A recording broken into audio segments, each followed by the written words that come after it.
Niki Black, how are you this afternoon? I'm good, good. How you doing? Doing good. So, you and I have known each other for a long time, Yeah. but for those who don't know you, why don't you tell us quickly who you are, what you do, and where you do it? My name is Niki Black. I am an attorney, and I'm the principal legal insight strategist at Affinipay, parent company of My Case, CasePeer, LawPay, and DocketWise. And I'm also a legal tech journalist, so I'm the bridge between lawyers and technology. Externally, I educate lawyers about tech, and internally, I provide insights across the business to help the technologists to understand lawyers in the legal profession. And that's how you and I met. You wrote a book, Cloud Computing for Lawyers. Yeah. What year was that, 2012? It was published in 2012, yeah. 2012. And we were still finding our way into the legal industry. And you live in Rochester. I do. And my wife lives in Rochester, so Yep. we came up, met you for a At coffee. a Starbucks, I remember. Yeah. I don't know, how 13 years ago? Yeah. And so my predecessor, today I'm with InfoDash. I started a company called AcroWire back then. And I came from Microsoft. So I used to work at Microsoft back in the day, started consulting on the side. Side gigs started making more than the day job, so quit the day job, jumped out, started a company. It's a common story on how tech guys become founders. And I read your book, and I immediately thought, wow, I know how outdated the legal profession is. This is, again, over a decade ago. The cloud, they're going to jump on this, right? Like, they don't want to manage servers. They don't love investing in technology. Right. So the cloud just makes perfect sense. And man, was I wrong about the timing around that. I was too. Yeah. Thought it happened quicker than it did. So it did not happen in big law in earnest really until post-COVID. So our product runs in M365 and Azure. We don't run on-prem at all. And that was a big bet. So we started development in 2018, and everybody was still on-prem then. But we're like, eventually they got to go to the cloud. And COVID hit. We were really close with the product, so we kind of doubled down. And then we relaunched as InfoDash in January 2022. And we were very lucky we caught that wave. So Big Law really started moving their Microsoft infrastructure to the cloud around then. 2021, smaller law firms, and I know you were dialed into the ABA tech show world. I think did they go sooner to the cloud? They were starting to, but the pandemic's really what pushed everyone into it, I think.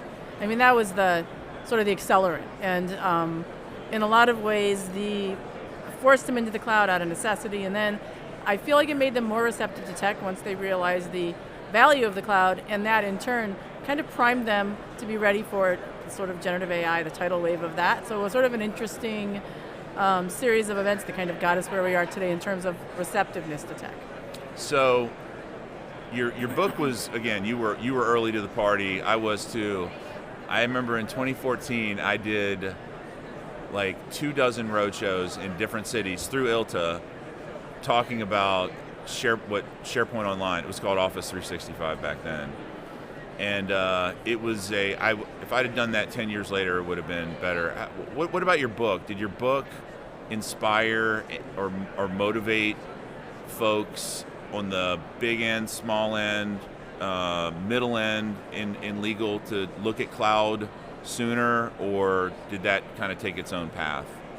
Well, when the book came out in 2012, I feel like it almost didn't get published because it was published by the ABA's Law Practice Division, and I previously co-authored Social Media for Lawyers with Carolyn Elephant. That was published in 2010, and I pitched the idea of this book to my editor at the time, and it was approved and the contract was signed, and I wrote the book, and the approval of that book in terms of the copy took like 4 times as long as it did for us to get the social media book. It was peer edited so many times, and in retrospect, I think it had a lot to do with the fact that there were still a lot of people that banked their business on on-premises solutions, and the cloud was a threat to the way that they did business, and I think that there was There was a lot of hesitancy to accept the cloud. There was a lot of fear-mongering that it wasn't secure. And I think that the idea that a book would come out that would educate and encourage lawyers to use the cloud made a lot of people nervous. So it really I was surprised it actually got published because I felt like it wasn't going to. And 2012 was still pretty early in terms of legal tech and the cloud. And I think that book, it had a shelf life, I would say, of about 3 years because tech changes quickly. And I think it really did help a lot, and it also made me more recognizable, and I was asked to speak a lot about the cloud. So I was also able to help lawyers understand how to use the cloud. But for years, the cloud usage, according to multiple surveys, kind of capped at about 30-35% going into COVID. So kind of, I want to say about 2015 or 16, it kind of got around 31, and then it got up to about 35, and then COVID hit. And post-COVID, it was up to like 54%, almost like 2021, early 2022, and it's just accelerated from there, like you were talking about, to, at this point I would say it's probably about 78, it should be higher, it's 80% probably that know that they're using it. I mean, everyone's using it, they don't realize it, so it's interesting. Yeah, there are still some areas of resistance or holdout, and I don't think law firms are resisting anymore, but vendors haven't really been ready. Look at like practice management, right? Like, the financial systems, roughly a third are in the cloud. Document management was on-prem until 2 years ago. They're really making a big push. On the iManage side, NetDocs has always been in the cloud, obviously. But some of this is on the vendors. The vendors weren't ready. It wasn't always or just the law firms. Well, and that's where I think that small law really did lead the way with the cloud because, my case was founded in 2010. The company's LawPay, which is payment processing, has been around since before. I think we celebrated our 20th anniversary of LawPay. So LawPay has been around forever, and that's essentially online payment processing, right? And then the companies that are also now part of AffiniPay's umbrella, CasePeer and DocketWise, are also practice management in the cloud for immigration attorneys and personal injury attorneys. So, these tools have been around for a long time, targeted primarily towards solo and small firms. LawPay has, I think, it's either 40 or 60% of the AmLaw 200. So they're a little bit different. They're definitely have sort of penetrated that larger firm market. But across the board, primarily it's smaller firms and solos, and they're more able to pivot, right? And when you're a small firm, you have more incentive, especially as a solo, just starting, to move right into the cloud because it's more cost effective. You have this robust software that's immediately available to you and helps you run your firm. Oftentimes reducing the need for an admin lift or an admin hire initially. So the small law software tools were already out there. It was the large law firms and it's the mid-size that I think are the most resistant to tech. The large law has IT and staff that in-staff IT that ultimately push them into the cloud, and they're more run like a business. But it's interesting to see how the different segments of the market and the different segments of the vendors that serve those markets have pivoted. Yeah, and back to the client side, there have been OCGs that have prevented law firms from entering in the cloud, especially the firms that cater towards the highly regulated industries like financial services. They flat out prohibited their data from law firms putting their data in the cloud. Well, what's interesting though is I don't know if this is, a lot of people don't seem to be aware of this, but the SharePoint, on-premise SharePoint breach that's occurring right now, it's pretty unbelievable what's happening with that. And I'm personally impacted by this in a way. It wasn't that particular breach, but a couple months before, my accountant was it's a regional firm in New York. Their files were breached, and it was all of the organizational folders. Those folders that you provide them with all the supporting documents. That's what was breached. So that's a lot of financial information that's really confidential and secure. And so, but that same thing is now happening because of this more large-scale breach. It's only on-prem SharePoint, and it's Chinese hackers are breaching it. It still hasn't been, last I knew, fixed. So they've had two patches. The first patch didn't work. The last patch, last I heard, did, but they said that about the first fix as well. Yeah, so it is crazy to me that. So we only run in SharePoint Online. The last on-prem version of SharePoint was 2019. there is no next on-prem version. It's done. It's already out of mainstream support as of last January, and it's end of life next July. So if there is another hole, Microsoft's not going to patch it after next July. So I'm like out there going, hey, you need to move to SharePoint Online, even if you don't use InfoDash. You have to get off-prem, and it takes time. You have to pick a vendor to help you. You have to create a plan around your migration. You should be starting now, not next quarter, definitely not next year, but you need to start thinking about that now. Yeah, the number of businesses and governmental agencies that were impacted by that, it was like, if I recall, like 300 or 400 businesses, and some of the governmental agencies included one of them was like the nuclear something, I can't remember, it was like the Office of Nuclear something, like it was not a good thing, and it was pretty unbelievable to me because I've been saying for years that the cloud is more secure at this point than on-prem solutions because of all those, because of they're not supported, because of all the unpatched vulnerabilities, and because people don't have people on staff that know how to deal with it anymore.